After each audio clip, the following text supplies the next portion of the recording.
شروع اللہ کے پاک نام سے جو بڑا مہربان نہایت رحم کرنے والا ہے۔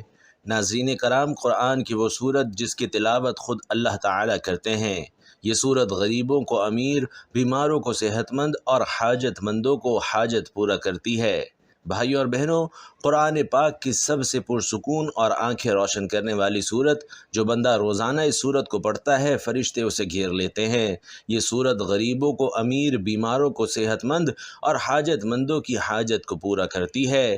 ناظرین، قرآن پاک کی بہت ہی پیاری صورت جس کی تلاوت اللہ تعالیٰ خود فرماتے ہیں، جو بندہ روزانہ کسی بھی پریشانی کے عالم میں پڑھتا ہے، چاہے وہ بیماری ہو، رزق کی پریشانی ہو یا کاروبار کی پریشانی ہو، جس مقصد کے لیے پڑھتا ہے تو وہ مقصد انشاءاللہ پورا کیا جاتا ہے۔ دنیا اور آخرت کی سختیوں سے اسے نجات ملتی ہے۔ یہ صورت آپ کو اللہ کے قریب کر دیتی ہے۔ جس طرح کے آج کل مشکل حالات ہیں، ہر بندہ پریشان ہے، تو جو بندہ ان پریشانیوں سے بچ کر اپنی زندگی میں کامیاب ہونا چاہتا ہے تو اس صورت کو روزانہ ایک مرتبہ لازمی پڑھے۔ یہ صورت غریبوں کو امیر، بیماروں کو صحت مند اور حاجت مندوں کی حاجات کو پورا کرتی ہے۔ اگر کوئی صبح پڑھے گا تو فرشتے دن بھر اس کی حفاظت کریں گے، اور اگر کوئی رات کو پڑھے گا تو فرشتے ساری رات اس کی حفاظت کریں گے۔ یہ خاندان کے اندرونی عمل کو برقرار رکھنے اور کسی بھی قسم کے تنازعات کو دور کرنے میں بھی مدد دیتی ہے۔ یہ قرآن پاک کی ناظرین کرام وہ صورت ہے کہ جس کی تلاوت اللہ تعالی جنت میں خود فرمائیں گے۔ جو شخص اس کی تلاوت کرتا ہے تو اللہ اس سے بہت خوش ہوتا ہے اور اسے وہ سب کچھ نواز دیتا ہے جس کی انسان خواہش رکھتا ہے۔ یہ بہت ہی آسان عمل ہے، معجزات کو دیکھنے والا عمل، خاص عمل ہے، جو دولت کو فوری طور پر غیبی طریقے سے آپ کے پاس لانے والا ہے۔ ایسا عمل ہے کہ ایک دن لوگوں نے یہ وظیفہ پڑھا اور صبح رزق کی دولت سے مالا مال ہو گئے، گھر میں کاروبار میں دولت کی ریل پیل ہو گئی، دولت کی برسات صبح سے ان کی زندگی میں شروع ہو گئی، دولت کی طوفانی بارش برس رہی ہے۔ پورے دن میں کسی بھی وقت یہ وظیفہ پڑھ کے صبح دیکھنا چاہتے ہو تو 5 منٹ کا یہ عمل کر کے آپ لوگ دیکھ لینا۔ تقدیر کے اگر بند تالے نہ کھل جائیں تو پھر مجھے کہنا۔ تقدیر ایسے طریقے سے کھلے گی کہ آپ لوگ خود مجھے کہو گے کہ ہمارا یہ مسئلہ تھا، پیسوں کا مسئلہ تھا، رشتوں کا تھا، تکالیف کا تھا، گھریلو جھگڑوں کا تھا، یا اس کے علاوہ چاہے جو بھی مسئلہ تھا وہ الحمدللہ حل ہو گیا ہے۔ انشاءاللہ آج کا یہ عمل بہت ہی طاقتور عمل ہے، بے شک خود آزما کے دیکھ لو۔ آپ خود یہ عمل ایک مرتبہ کر کے دیکھ لو، اپنی آنکھوں سے زندہ معجزات ہوتے دیکھو گے۔ اپنی آنکھوں سے دیکھنا کہ ڈھیروں رزق دولت کو آتے ہوئے آپ کیسے اپنی زندگی میں دیکھتے ہیں۔ جس کسی بہن بھائی کو یہ وظیفہ جس کسی کو بھی بتایا، اس کی زندگی میں پیسہ تو بے حساب آیا ہی آیا، لیکن پھر اس پیسوں میں اتنی خیر و برکت، فضیلت اور وسعت پیدا ہوئی کہ وہ پیسہ واپس گیا ہی نہیں۔ وہ پیسہ ایسے آیا کہ پھر کبھی گیا ہی نہیں۔ ایسے تو آپ لوگوں نے کوئی نہ کوئی عمل، کوئی نہ کوئی وظیفہ لازمی کیا ہوگا۔ آپ کو پیسے ملے ہوں گے، یہ نہیں کہہ رہا کہ نہیں ملے ہوں گے، آپ نے محنت اور کامل یقین سے کیا ہوگا تو آپ کو لازمی پیسے ملے ہوں گے، لیکن پھر کچھ وقت کے بعد، جیسے ہفتے یا مہینے بعد یا 2 مہینے بعد ختم ہو گئے ہوں گے۔ تو یہ وظیفہ ہے کہ پیسہ اگر ایک مرتبہ آپ کے پاس آ گیا تو پھر جانے کا نام ہی نہیں لے گا۔ اس پیسے میں انشاءاللہ خوب برکت اور عافیت ہوگی، پیسوں کو آپ سے محبت ہو جائے گی۔ یہ سمجھ لیں کہ پیسہ آپ پر عاشق اور مہربان ہو جائے گا۔ دولت کا اور پیسوں کا یہ بادشاہ عمل ہے، یہ بادشاہ وظیفہ۔ اپنی زندگی میں جو بہن بھائی کہتے ہیں کہ ہمیں ڈھیروں پیسے چاہیے، غیبی مال و دولت چاہیے، فوری ڈھیروں رزق چاہیے، وہ کہتے ہیں کہ اگر تو ہم صبح کو یہ وظیفہ پڑھیں تو پھر شام کو رزق مل جائے، اور اگر شام کو پڑھیں تو صبح سے پہلے پہلے رزق مل جائے۔ تو یہ وظیفہ آج ان تمام بہن بھائیوں کے لیے ہے جو ہمیشہ ایک شکایت کرتے ہیں کہ ہماری مالی پریشانی ختم نہیں ہو رہی، مالی مشکلات ختم ہونے کا نام نہیں لے رہی۔ شوہر ہے، دہاڑی لگاتا ہے، اور دہاڑی کبھی لگتی ہے تو کبھی نہیں لگتی۔ اگر جس دن لگ جائے تو 4 پیسے لے آتا ہے، اور وہ اتنے ہوتے ہیں کہ ایک وقت کا کھانا آتا ہے تو دوسرے وقت بھوکے سونا پڑتا ہے۔ تنگدستی فاقے ہیں، غربت لاچاری ہے۔ جو ویڈیوز دیکھتے ہیں اتنی پریشانیوں میں ہیں، آپ سب لوگ میرے ساتھ سچے دل سے آمین ضرور کہیے گا۔ آپ لوگوں کے لیے دعا مانگ رہا ہوں، آپ لوگ لوگوں کی تنگ دستیوں اور مشکلات کے لیے، کیونکہ یہ آمین کئی لوگ ایک ساتھ جب آمین کہتے ہیں تو میرے بھائیوں کسی ایک کے سچے دل سے نکلی ہوئی آمین میں آپ کا بھی کام ہو جاتا ہے۔ تو سب مل کر آمین ضرور کہیے گا۔ میں ایک چھوٹی سی دعا کروں گا تمام لوگوں کے لیے، خاص طور پر جو ویڈیو دیکھ رہے ہیں۔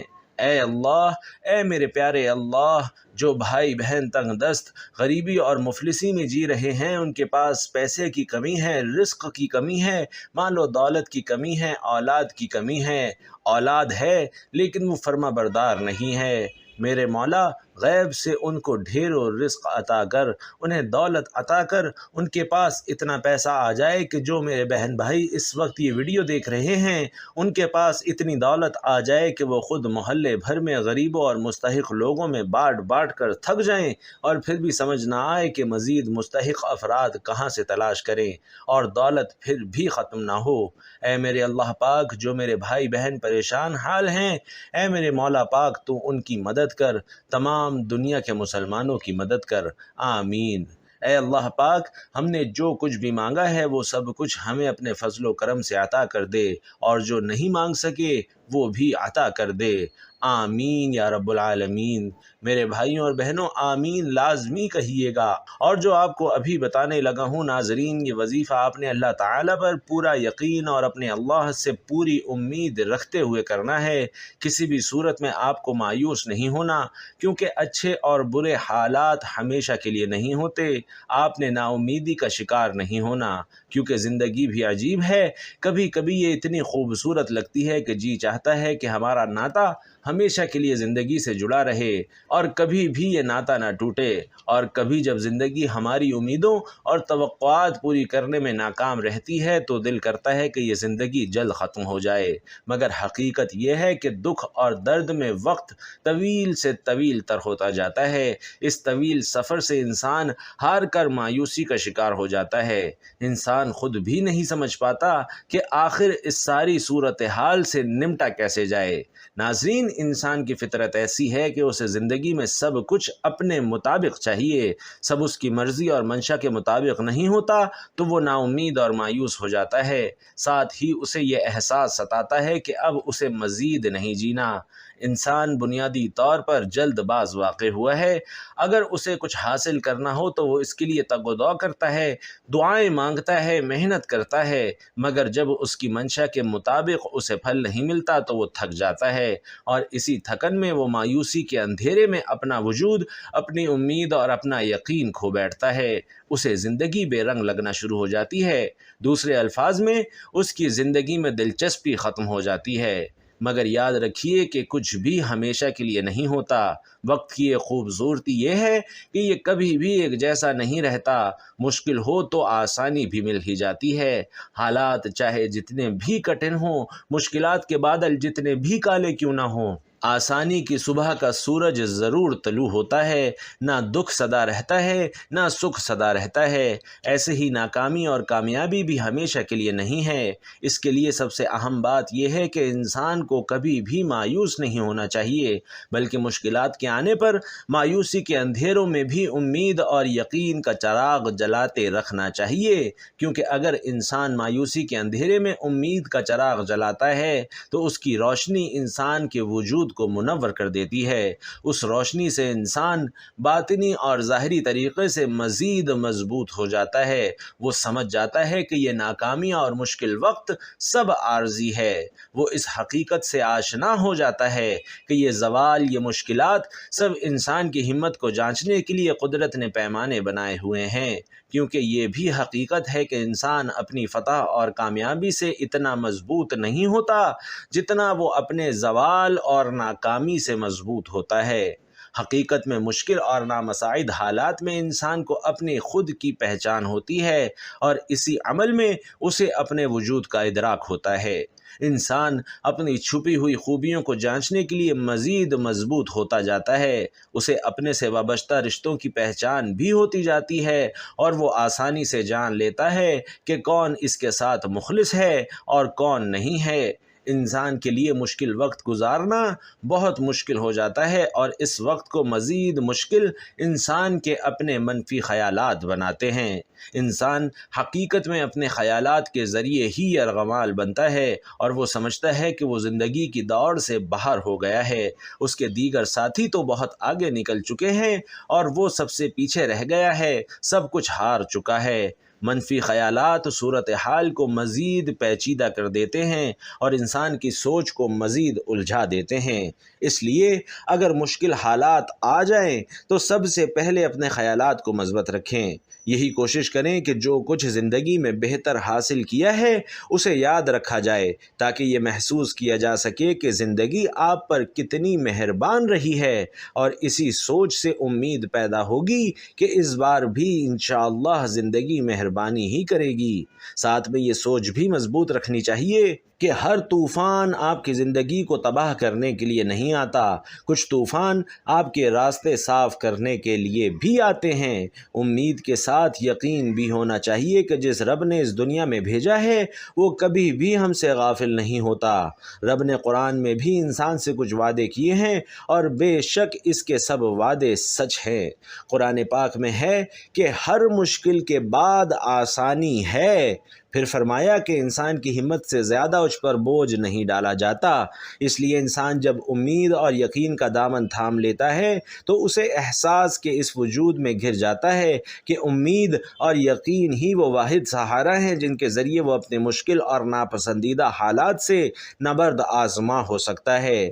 حقیقت میں امید اور یقین کا چراغ ناظرین بہت ہی خوبصورت اور قیمتی چیز ہے۔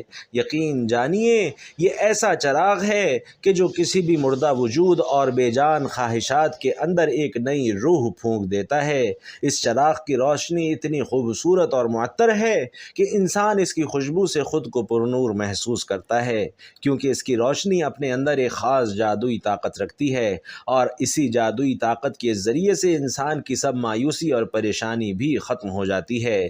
اس لیے مشکل حالات کو اپنے رویے سے مشکل ترین نہ بنائیے، بلکہ امید اور یقین کو تھام کر رکھیں گے تو ہر مشکل سفر بآسانی طے کر سکیں گے، کیونکہ قرآن پاک میں ارشاد ہوا ہے کہ تم فرماؤ اے میرے وہ بندو جنہوں نے اپنی جانوں پر زیادتی کر لی، اللہ کی رحمت سے نا امید نہ ہو، بے شک اللہ سب گناہ بخش دیتا ہے، بے شک وہی بخشنے والا مہربان ہے۔ ناظرین، اس میں اللہ تعالیٰ نے بندوں پر اپنی کامل رحمت، فضل اور احسان کا بیان فرمایا ہے۔ چنانچہ ارشاد فرمایا کہ اے حبیب صلی اللہ علیہ وسلم آپ فرما دیجئے کہ اللہ تعالیٰ ارشاد فرماتا ہے، اے میرے وہ بندو جنہوں نے کفر اور گناہوں میں مبتلا ہو کر اپنی جانوں پر زیادتی کی، تم اللہ کی رحمت سے مایوس نہ ہونا، اور یہ خیال نہ کرنا کہ ایمان قبول کر لینے کے بعد سابقہ کفر و شکر پر تمہارا مواخذہ ہوگا۔ بے شک اللہ اس کے سب گناہ بخش دیتا ہے جو اپنے کفر سے باز آئے اور اپنے گناہوں سے سچی توبہ کر لے، بے شک وہی گناہوں پر پردہ ڈال کر بخشنے والا اور مصیبتوں کو دور کر کے مہربانی فرمانے والا ہے۔ بھائیوں اور بہنوں، اس آیت کے شان نزول کے بارے میں متعدد روایات ہیں۔ ان میں سے ایک یہ ہے کہ حضرت عبداللہ بن عباس رضی اللہ تعالیٰ عنہ فرماتے ہیں کہ مشرکوں کے کچھ آدمیوں نے بارہا قتل و زنا کا ارتکاب کیا تھا۔ یہ لوگ نبی کریم صلی اللہ علیہ وسلم کی بارگاہ میں حاضر ہوئے اور کہنے لگے کہ جو کچھ آپ فرماتے ہیں وہ باتیں تو بہت اچھی ہیں، لیکن ہمیں یہ تو معلوم ہو جائے کہ کیا ہمارے اتنے سارے گناہوں کا کفارہ بھی ہو سکتا ہے۔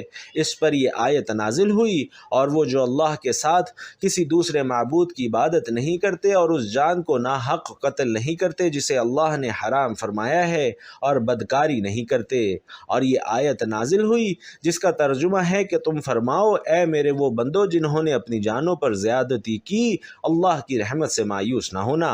اس لیے ہمیں اللہ کی رحمت اور مغفرت سے بالکل مایوس نہیں ہونا چاہیے۔ ناظرین گرامی، اس آیت سے معلوم ہوا کہ بندے سے اگرچہ بڑے بڑے اور بے شمار گناہ صادر ہوئے ہوں، لیکن اسے اللہ کی رحمت اور مغفرت سے مایوس نہیں ہونا چاہیے، کیونکہ اللہ کی رحمت بے انتہا وسیع ہے، اور اس کی بارگاہ میں توبہ کی قبولیت کا دروازہ تب تک کھلا ہے جب تک بندہ اپنی موت کے وقت غرغرے کی حالت کو نہیں پہنچ جاتا۔ اس وقت سے پہلے پہلے بندہ جب بھی اللہ کی بارگاہ میں اپنی گناہوں سے سچی توبہ کر لے گا تو اللہ اللہ اپنے فضل و رحمت سے اس کی توبہ قبول فرماتے ہوئے اس کے سب گناہ معاف فرما دے گا۔ اللہ تعالیٰ کی رحمت اور مغفرت کی تو کیا بات ہے۔ چنانچہ حضرت انس بن مالک رضی اللہ تعالی عنہ سے روایت ہے کہ نبی علیہ الصلاۃ والسلام نے فرمایا کہ اللہ فرماتا ہے کہ اے انسان، جب تک تو مجھ سے دعا کرتا اور امید رکھتا رہے گا میں تیرے گناہ بخشتا رہوں گا، چاہے تجھ میں کتنے ہی گناہ ہوں، مجھے کوئی پرواہ نہیں۔ اے انسان، اگر تیرے گناہ آسمان تک پہنچ جائیں پھر تو میری بخشش مانگے تو میں تجھے بخش دوں گا، مجھے کوئی پرواہ نہیں۔ اے انسان، اگر تو زمین بھر گناہ بھی میرے پاس لے کر آئے لیکن تو نے شرک نہ کیا ہو تو میں تمہیں اس کے برابر بخش دوں گا۔ ناظرین، اس آیت کا مفہوم مزید وضاحت سے سمجھنے کے لیے امام غزالی رحمۃ اللہ علیہ کا یہ کلام ملاحظہ فرمائیں۔ جو شخص سرتاپا گناہوں میں ڈوبا ہوا ہو، جب اس کے دل میں توبہ کا خیال پیدا ہو تو شیطان اس سے کہتا ہے کہ تمہاری توبہ کیسے قبول ہو سکتی ہے؟ وہ یہ کہہ کر اسے اللہ کی رحمت سے مایوس کر دیتا ہے۔ تو اس صورت میں ضروری ہے کہ مایوسی کو دور کر کے وہ انسان امید رکھے اور اس بات کو یاد کرے کہ اللہ تمام گناہوں کو بخشنے والا ہے اور بے شک اللہ کریم ہے جو بندوں کی توبہ قبول فرماتا ہے۔ نیز توبہ ایسی عبادت ہے جو گناہوں کو مٹا دیتی ہے۔ انشاءاللہ وہ آپ کے حالات ضرور بدلے گا اور آپ کی تمام مصیبتوں اور پریشانیوں کو دور کر دے گا، کیونکہ اللہ کی رحمت بے مثال ہے۔ حضرت عبداللہ بن عباس سے روایت ہے کہ آقائے دو جہاں صلی اللہ علیہ وسلم نے فرمایا کہ اللہ نے اپنے فرشتوں کو نیکیاں اور برائیاں لکھنے کا حکم دیا، اس طرح کہ جو شخص نیکی کا ارادہ کرے اور اس پر عمل نہ کر سکے تو اللہ اسے ایک پوری نیکی شمار کر لیتا ہے، اور جو شخص نیکی کا ارادہ کر کے اس پر عمل بھی کرے اس کے حساب میں ایک نیکی کے بدلے 10 نیکیاں بلکہ 700 نیکیاں اور اس سے بھی زیادہ لکھی جاتی ہیں، اور جو شخص برائی کا ارادہ کرے اور برائی پر عمل نہ کر سکے اللہ کے خوف یا کسی بھی وجہ سے تو خداوند کریم اپنے ہاں اس کے حساب میں ایک پوری نیکی لکھ لیتا ہے، اور جو شخص برائی کا ارادہ کر کے اسے عمل میں لے آئے تو صرف ایک برائی اس کے نامہ اعمال میں لکھی جاتی ہے۔ اللہ تعالیٰ جس طرح اپنی ذات میں بے مثل اور بے مثال ہے، اسی طرح اس کی ہر صفت ازلی، ابدی اور لامحدود ہے، تاہم اس کی صفت رحمت سب سے بڑھ کر ہے۔ قرآن مجید میں ارشاد ہے کہ میری رحمت وسیع ہے ہر شے پر۔ ناظرین، حاملین عرش مومنین کے حق میں اللہ کے حضور بخشش کی دعا کرتے وقت کہتے ہیں کہ اے پروردگار، تیری رحمت ہر چیز پر پھیلی ہوئی ہے، پس تو بخش دے ان لوگوں کو جو توبہ کرے۔ اللہ تعالیٰ اپنے بندوں پر مہربان ہے، وہ اپنے بندوں کی خطائیں معاف کرنا چاہتا ہے اور نیک کاموں پر زیادہ سے زیادہ ثواب دیتا ہے۔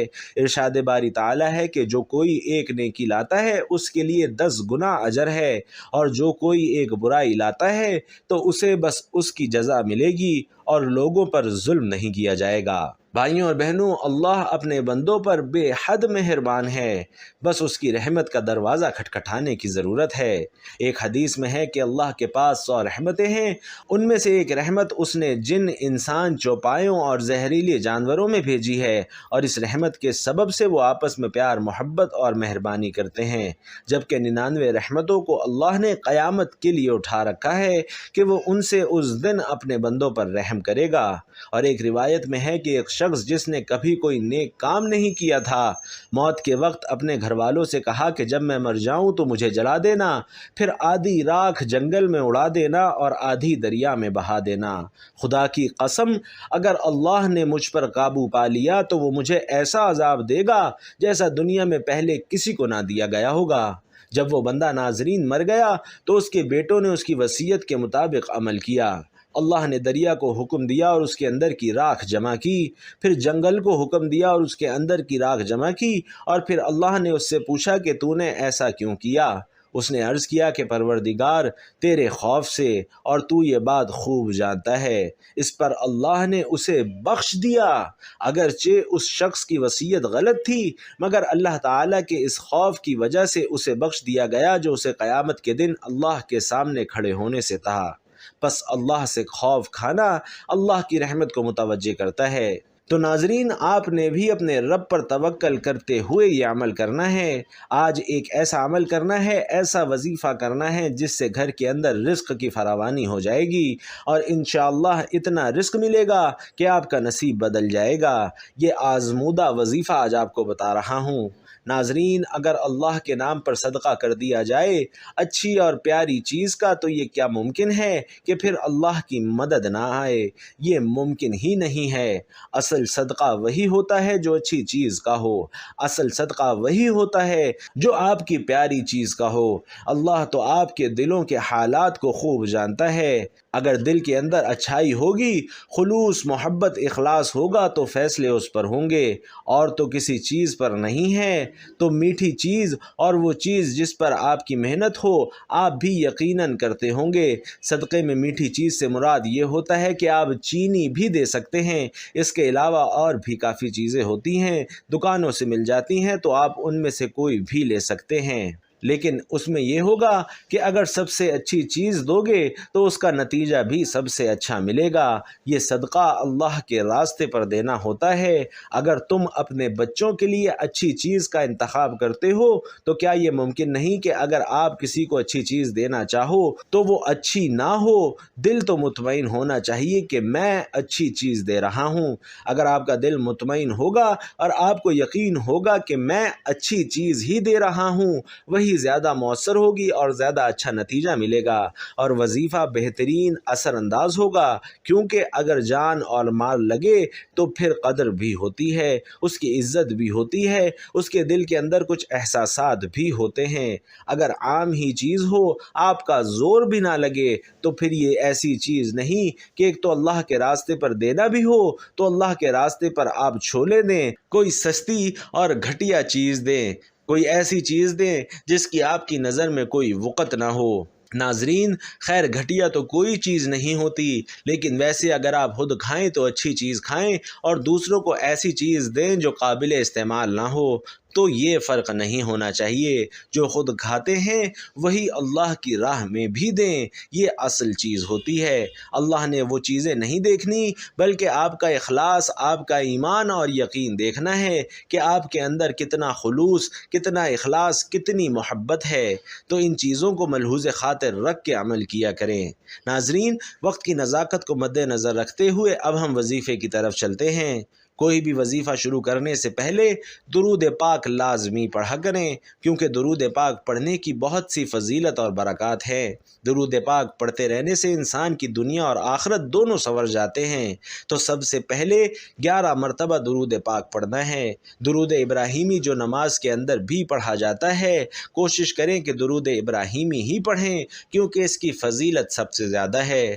محترم ناظرین، اس کے بعد قرآن کی وہ سورت جس کی تلاوت کرنے سے غریب امیر ہو جاتا ہے، بیمار صحت مند ہو جاتا ہے، حاجت مندوں کی حاجات پوری ہو جاتی ہیں، تو ناظرین وہ سورت الرحمن ہے۔ 27ویں پارے کی بہت ہی پیاری سورت ہے۔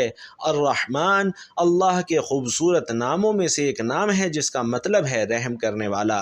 جو بندہ روزانہ صبح یا شام یہ سورت پڑھے گا، انشاءاللہ پورا سال اللہ پاک اس پر رحم فرمائیں گے، اور جس پر اللہ پاک رحم فرما دے اس پر پوری دنیا رحم کرتی ہے، پوری دنیا اس سے پیار کرتی ہے۔ جو مانگو گے میرا مالک وہ عطا کرے گا۔ تو آپ سب بھی سورت الرحمن صبح اور شام لازمی تلاوت کیا کریں۔ جو پڑھ نہیں سکتا وہ سن لیا کرے، انشاءاللہ سن کر بھی بہت سکون ملتا ہے۔ تو یہ عمل آپ نے کرنا ہے، دیکھنا کیسے اللہ تعالیٰ آپ کے نصیبوں کو کھول دے گا، آپ کے رزق کے بند دروازوں کو کھول دے گا۔ آپ کو اللہ وہاں سے رزق عطا کرے گا جہاں سے آپ تصور بھی نہیں کر سکتے۔ قرآن کا فیصلہ ہے، اللہ پاک پھر جب رزق دینے پر آتا ہے تو وہاں سے رزق ملتا ہے جہاں سے آپ کی سوچ بھی نہیں ہوتی، اور یہ بات قرآن کہتا ہے۔ تو اس لیے اللہ ایک طاقت کا نام ہے، پوری کائنات کا خالق، مالک، رازق ہے۔ اللہ وہ ہے جس نے ہم سب کو پیدا کیا۔ یہ طاقت ہے میرے اللہ کی کہ آدم علیہ السلام سے لے کر کتنی کائنات کو بنایا، 18,000 مخلوقات ہیں اس کائنات میں، اور ساری مخلوقات میں سب سے افضل، سب سے اعلیٰ مخلوق انسان ہے۔ شان رتبے کے لحاظ سے، عزت کے لحاظ سے اس کی قدر و قیمت ہے، اور اللہ کو سب سے زیادہ پیار اپنے اس بندے سے ہے۔ تو آپ کو بھی اللہ سے پیار ہونا چاہیے، آپ کو بھی اللہ سے محبت ہونی چاہیے، آپ کو بھی اپنے اللہ سے عشق ہونا چاہیے۔ دنیا میں ایک دوسرے سے لوگ کرتے ہیں، یہ جھوٹا عشق ہے۔ اصل عشق وہ ہے جس سے منزل ملتی ہے۔ اللہ رب العزت ہم سب کو عمل کی توفیق عطا فرمائے، آمین یا رب العالمین۔ ناظرین کرام، گزارش ہے کہ آخر میں اللہ تعالیٰ کے 99 ناموں میں سے ایک بہت خوبصورت نام الرحمن کمنٹ باکس میں ضرور لکھ دیجئے گا۔ اللہ پاک ہم سب کا حامی و ناصر ہو، آمین۔